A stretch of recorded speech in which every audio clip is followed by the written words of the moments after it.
পড়ুয়া থেকে আমি রিনা। আমি তো অনেক সপ্তাহ ধরে অনুগল্প পড়ছিলাম। এরকমই আরেকটি অনুগল্প আমি নিয়েছি। অনুগল্প মানে তো আমি প্রতিবারই বলি একটু ছোট গল্প। যেমন ছোট গল্প আমি পড়ি, কিন্তু আরো একটু ছোট গল্প এগুলো। গল্পটা আমার পড়তে এতটাই কেমন খারাপ লাগছিল। যদিও আমি এসব আমার সম্পর্কের উপর গল্প পড়তে তো খুব ভালোবাসি, আমি পড়িও তাই। আ একটু ইমোশন থাকবে এরকম গল্প আমার খুব ভালো লাগে। আমি নিজে ভালো লাগলেই তোমাদেরকে পড়ে শোনাই। সেই গল্পটা হয়তো এই গল্প বারবার আমরা এদিক ওদিকও শুনতে পাই। আজকাল তো সম্পর্ক নিয়ে সাংঘাতিক একটা ব্যবস্থা। বাবা-মা কেউ দেখতে চায় না এসব। কিন্তু আমাদেরও তো বয়স বাড়ছে। কাজে এসব গল্প যখন পড়ি না তখন নিজেদের কাছে যাই না। ভালো লাগে না। তাই ভাবি যে ঠিক আছে, আমি আরেকটা অনুগল্প আমি পড়ে শোনাবো। শুরু করছি তাহলে গল্প। গল্পটির নাম নিভে যাওয়ার আগে। লেখক সুকান্ত গঙ্গোপাধ্যায়।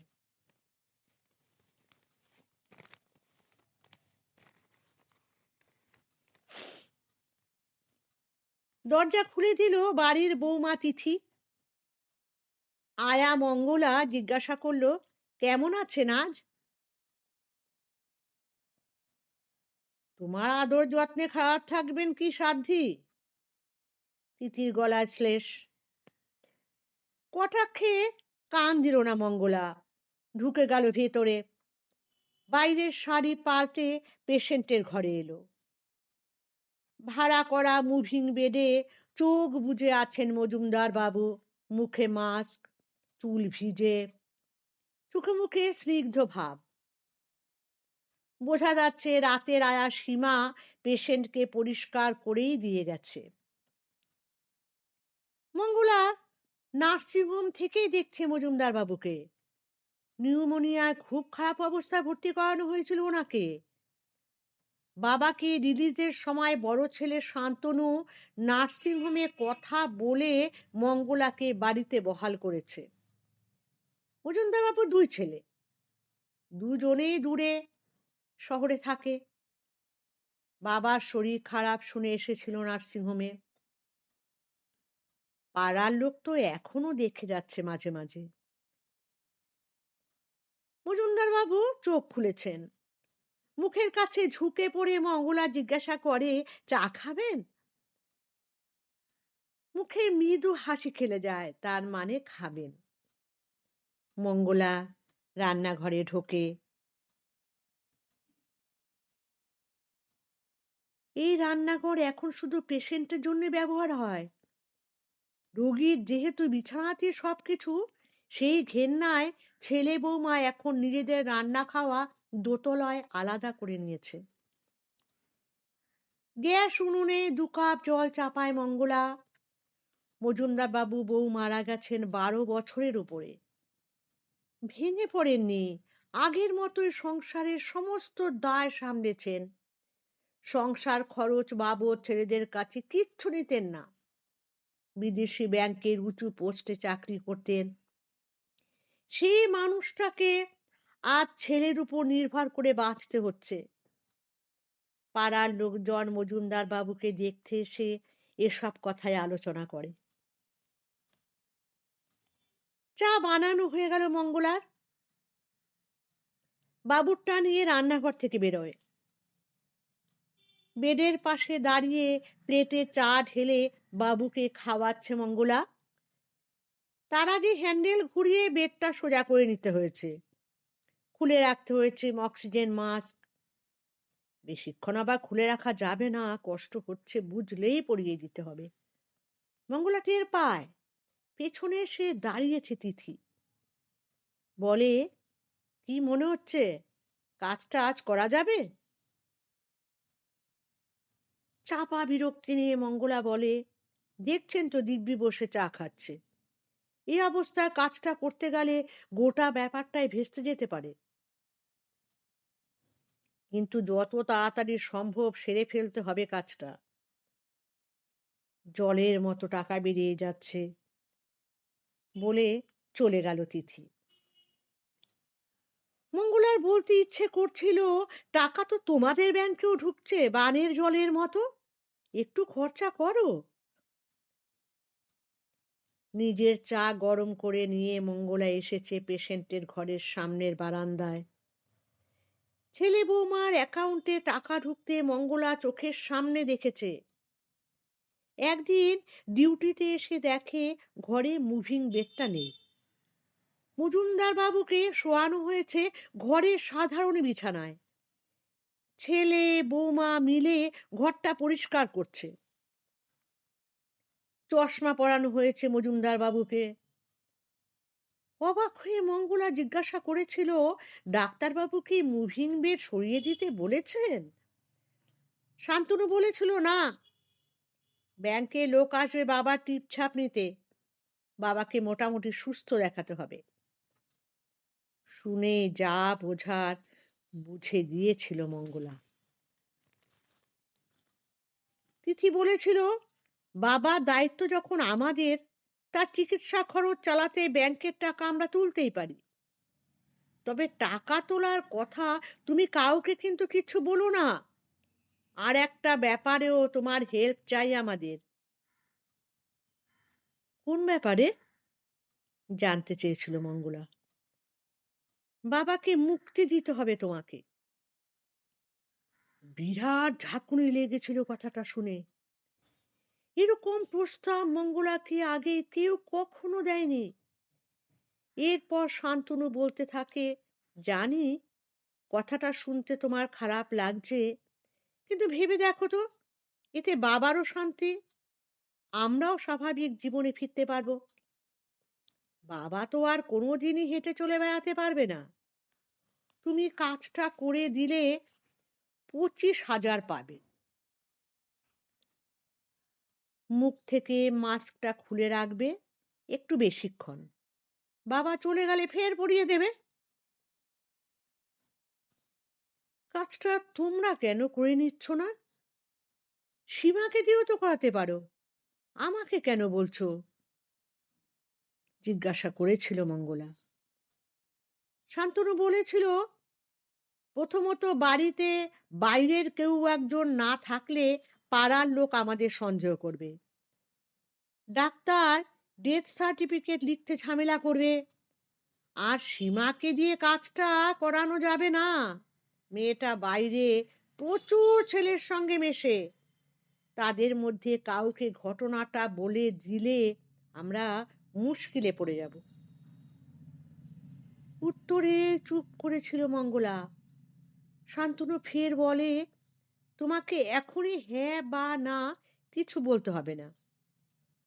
একটু ভেবে জানিও, যে টাকাটা পাবে তোমার টানাটানির সংসারে অনেক কাজে লাগবে। শেষের কথাটা একেবারে মোক্ষম বলেছিল শান্তনু। ঘর থেকে ওরা চলে যাওয়ার পরে মঙ্গলা ভাবতে বসেছিল নিজের সংসার নিয়ে। 20 বছরের উপরে বেশি হয়ে গেল কর্তা নিরুদ্দেশ। প্রাইমারি স্কুলে পড়াতেন, ভগবানের উপরে ভক্তি ছিল ভীষণ। একবার এক নাম গানের আসরে গিয়ে আর ফিরলেন না। রেখে গেলেন 2 ছেলে 1 মেয়ে। তারা কেউই সেভাবে মানুষ হলো না। 3 জনেরই বিয়ে দিয়েছে মঙ্গলা। ছেলে দুটো টুকটাক কাজ করে, নেশা ভাঙও করে, আর চেয়ে থাকে মায়ের রোজগারের দিকে। নাতনিটা বড় হচ্ছে, বিয়ে দেওয়ার বয়স হয়ে এলো। বাড়ি আজ অবধি পাকা করা হলো না। এই সময় টাকাটা পেলে মঙ্গলার কিছুটা সুরাহা হয় বই কি। সেদিন দুপুরের দিকে ব্যাংকে 2টো লোক এসেছিল। প্রচুর খাবার দাবার দিয়ে আপ্যায়ন করা হলো তাদের। মজুমদার বাবু আঙুলের ছাপ নিয়ে চলে গেল তারা। রাত 8টায় সীমা এলো। মঙ্গলা ডিউটি শেষে বাড়ি থেকে বেরোতে যাবে, শান্তনু নেমে এসেছিল দোতলা থেকে। জিজ্ঞাসা করলো, কি ঠিক করলে? মঙ্গলা বলেছিল, কাজটা হয়ে যাবে, তবে 25 নয়, 50,000 লাগবে। কিন্তু একটা জিনিস মাথায় রেখো, পেশেন্ট যখন খারাপ কন্ডিশনে থাকবে কাজটা তখনই করা যাবে, নয়তো কিন্তু নানা বিপত্তি হতে পারে। এক কথায় রাজি হয়ে গেল শান্তনু। ডবল টাকা চাওয়া নিয়েও কিচ্ছু বলল না। তার মানে কি পরিমাণ টাকা পেয়েছে বাবার অ্যাকাউন্ট থেকে। চা খাওয়া অনেকক্ষণ শেষ। ঘরে আসে মঙ্গলা। জানালা দিয়ে আসা রোদ্দুর মজুমদার বাবুর পেটের কাছে এসে পড়েছে। সেখানে বাবুর দুটো হাত, ডান হাতের অনামিকায় থাকা আংটিটা জল জল করছে। মঙ্গলার মাথায় আসে, মজুমদার বাবু মারা গেলে আংটিটাও তো চলে যাবে ছেলে বৌমার দখলে। এখন যা সোনার দাম, ওটা বেচলেই মঙ্গলার টাকাটা দিয়ে দিতে পারবে ওরা। বেডের পাশে দাঁড়িয়ে বাবুর আংটিটা খোলার চেষ্টা করছে মঙ্গলা। হাতে নিয়ে দেখবে ওজন কেমন। এমন সময়ে কেঁপে ওঠে মজুমদার বাবুর দুই হাত। মঙ্গলাকে অবাক করে মজুমদার বাবু কাপা হাতে আংটি খুলে ফেলে মঙ্গলার বাঁ হাতের অনামিকায় পরাতে থাকেন। শরীরে কাঁটা দেয় মঙ্গলার। দূরে কোথাও মঙ্গলধ্বনি বেজে ওঠে, শাঁ কুলু। মঙ্গলা মজুমদার বাবুর মুখের দিকে তাকায়।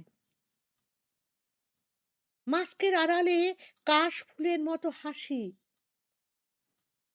লজ্জা পায় মঙ্গলা, বলে, এখন নয়, তোমাকে সুস্থ করে তুলি, তারপর পড়িও, নয়তো ওরা ভাববে আমি চুরি করেছি। মাঝে 5 দিন কেটে গেল। অবস্থা ক্রমশ খারাপ হয়েছে মজুমদার বাবুর। আজ গভীর দুশ্চিন্তা নিয়ে পেশেন্টের ঘরে ঢুকলো মঙ্গলা।